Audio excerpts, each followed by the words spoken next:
ये बताइए कि पार्लियामान सुप्रीम कोर्ट की तरफ से आने वाले फैसलों के बाद जो कानून साजी का अपना हक इस्तेमाल कर रही है वो मौजूदा हालात में सही दिखाई देता है या ये लगता है कि अपने हक का सही इस्तेमाल कर रहा है पार्लियामान?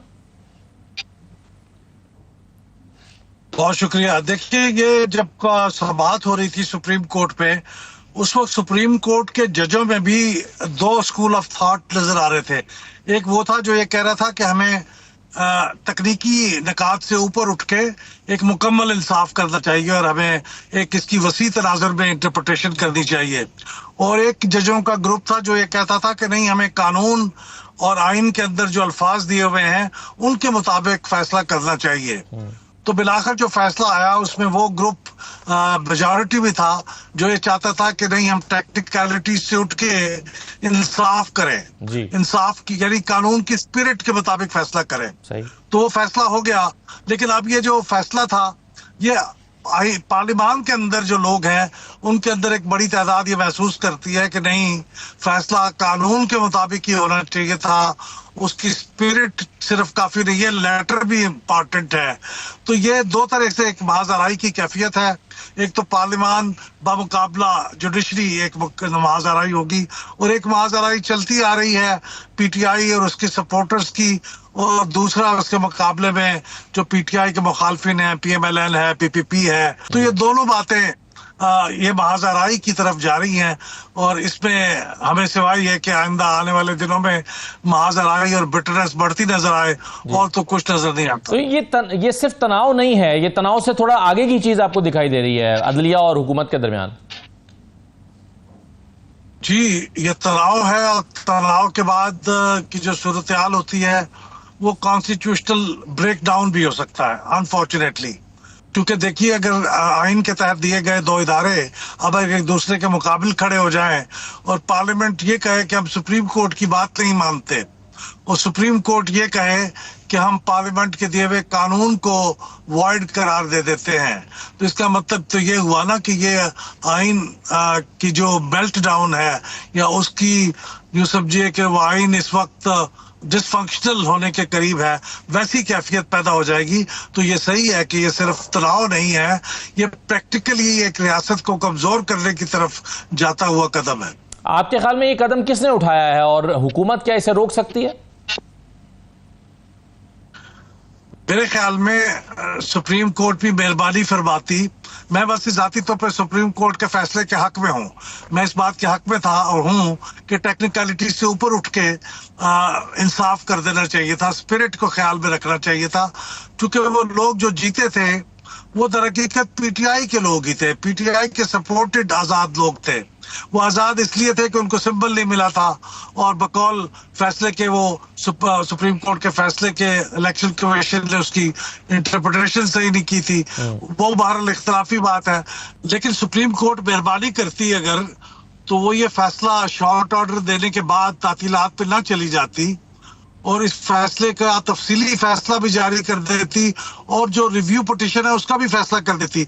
महीना बाद आगे बढ़ जाती तो वो अपनी तातीलात को रीशेड्यूल कर लेते, तो कौम ये लटकी ना रहती। और फिर ये जो इस वक्त तो फिजा पैदा हो रही है इस खला के अंदर, फिर कानून साजी भी हो रही है और उसके बारे में सवालात भी उठ रहे हैं, तो वो ना उठते। लेकिन वो सुप्रीम कोर्ट ने ऐसा किया सही है। मगर सर, हालात हुकूमत का अहमद बिलाल महबूब साहब ये कहना कि जी ये फैसला ही ठीक नहीं है सुप्रीम कोर्ट का, चूंकि ये फैसला ठीक नहीं है तो इसलिए इसको कैसे इंप्लीमेंट किया जा सकता है? सुप्रीम जाहिर हुकूमत के पास होगी एक रास्ता, वो रिव्यू में चले जाएं, जो कि वो चले गए हैं। लेकिन क्या एक तशरीह जो सुप्रीम कोर्ट ने की है उसकी तशरीह को हुकूमत खुद तशरीह कर सकती है उसकी इस अंदाज में? देखिए, ये तशरीह नहीं है, ये तो कानून साजी है। एक लिहाज से तशरीह भी कह सकते हैं कि वो कवानीन जो पहले से मौजूद थे उनको मजीद उन्होंने तगड़ा कर दिया है, रीइंफोर्स कर दिया है और अब ये कह दिया है कि इस कानून के ऊपर बावजूद इसके कि सुप्रीम कोर्ट का कोई फैसला आ जाए, यही कानून होगा, वो लागू होगा। तो अब ये एक ऐसा सवाल है जिसका मेरे जैसा आदमी तो एक हतमी तौर पे जवाब नहीं दे सकता। ये बहुत गहरा कानूनी सवाल है कि क्या ऐसा हो सकता है, क्या कानून साजी के जरिए सुप्रीम कोर्ट के फैसले को आप न्यूट्रलाइज कर सकते हैं, और ऐसा हो सकता है या नहीं हो सकता? अगर अहमद बिलाल साहब आप ये समझ नहीं पा रहे हैं तो जाहिर आम आदमी भी समझ नहीं पा रहा, तो फिर इसका फैसला भी क्या सुप्रीम कोर्ट ही करेगी कि ये हो सकती है कानून साजी या नहीं? करना तो सुप्रीम कोर्ट को ही चाहिए। जाहिर है हतमी फैसले सुप्रीम कोर्ट के यहाँ ही होते हैं। माजी में भी देखिए ना, आप आर्टिकल 63A के बारे में सुप्रीम कोर्ट का बड़ा मुतनाज़ फैसला आया था। उन्होंने री राइटिंग ऑफ द कॉन्स्टिट्यूशन कर डाला था, लेकिन इसके बावजूद उस पर अमल तो हुआ। उसके नतीजे में जो PMLN की गवर्नमेंट थी पंजाब में, वो खत्म हुई और दूसरी गवर्नमेंट आई। तो इसलिए महज़ब मुल्कों में सुप्रीम कोर्ट के फैसले तो हतमी होते हैं, लेकिन सुप्रीम कोर्ट भी मेहरबानी फरमाती है कि वो छुट्टियों से ज्यादा अपने इंसाफ को ज्यादा अहमियत देती है। सही है। आपने कॉन्स्टिट्यूशन मेल्टडाउन या ब्रेकडाउन का जिक्र किया, ख्वाजा आसिफ भी पिछले दिनों ये इस्तेलाह इस्तेमाल कर चुके हैं। इससे अहमद साहब क्या मुराद क्या होती है? जब कॉन्स्टिट्यूशनल मेल्टडाउन होता है तो फिर क्या होता है? फिर अनार्की होती है। फिर मतलब यह है कि कॉन्स्टिट्यूशन के ऊपर ना अमल हो रहा है। जो अदालत कह रही है वो हुक्म भी नहीं माना जा रहा, और अदालत कह रही है कि नहीं आपका कानून ठीक नहीं है, और पार्लियामेंट कह रही है कानून हमारा ही ठीक है, हमारा ही हक है कानून बनाने का। तो इसमें फिर जो इदारे हैं जिन्होंने उस कानून पे फैसलों पे अमल करना होता है, तो वो फिर एक छशोपंज में पड़ जाते हैं, वो डिसफंक्शनल हो जाते हैं, वो अमल नहीं कर पाते कि किसकी बात माने। अगर हुकूमत की बात माने तो तौहीन अदालत होती है, और अगर सुप्रीम कोर्ट की बात माने तो फिर वो हुकूमत जो है वो उनके ऊपर एक्शन ले सकती है। तो ये एक ऐसी कैफियत है जिसमें खलफिशार पैदा हो सकता है। तो ये बड़ी खतरनाक कैफियत है।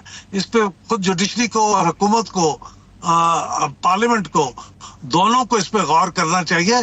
पहले ही हमारे मुल्क के हालात को इतने अच्छे तो नहीं है कि एक मजीद खलफिशार पैदा कर दिया जाए। अहमद साहब, तहरीक इंसाफ अक्टूबर के बाद का जो मंजरनामा है सुप्रीम कोर्ट का, उससे कुछ तवक्कुआत वाबस्ता किए हुए है, और वो कह रहे हैं कि नवंबर दिसंबर के बाद हमारा मैंडेट हमें वापस मिल जाएगा और उनको लगता है कि चीज़ें बेहतर हो जाएंगी।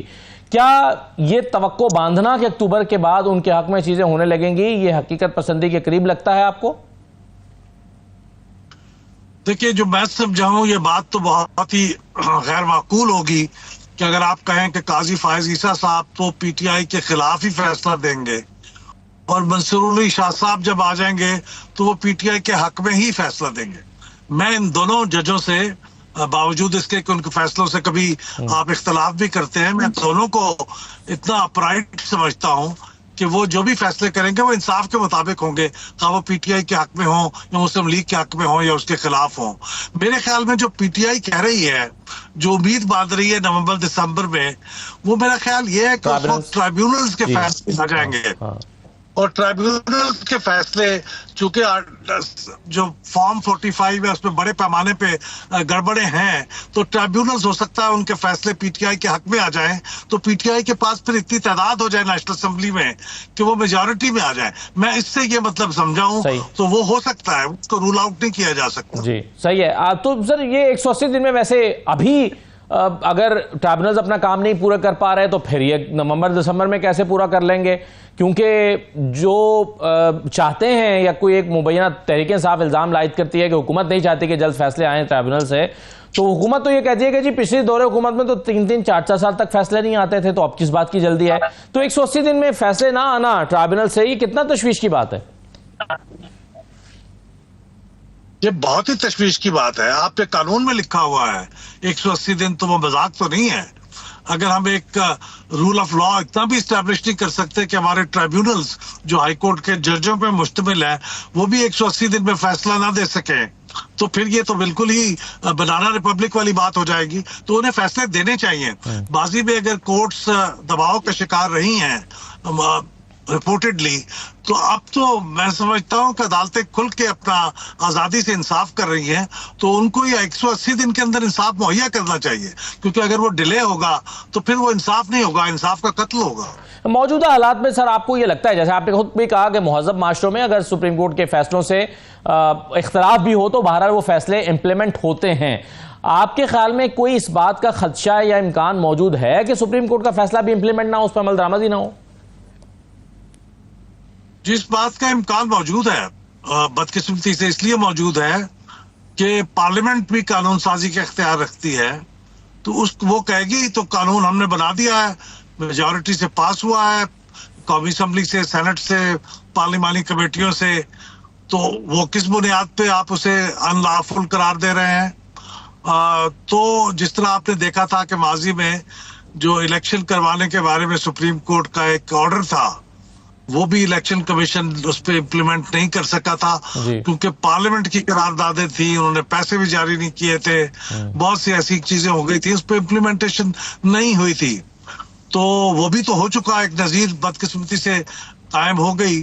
तो इसलिए ये भी हो सकता है, क्योंकि फैसले के खिलाफ ना भी जाए तो कम से कम एक ऐसी कैफियत पैदा हो जाएगी जिसपे फैसला ना इधर होगा ना उधर होगा, तो जाहिर है उसका फिर फायदा तो पीएमएलएन को होगा और नुकसान पीटीआई को होगा, क्योंकि पीटीआई को तो फायदा उसी सूरत पे होगा जब नशिस्तें उसे मिल जाएं और उनकी तादाद बढ़ जाए।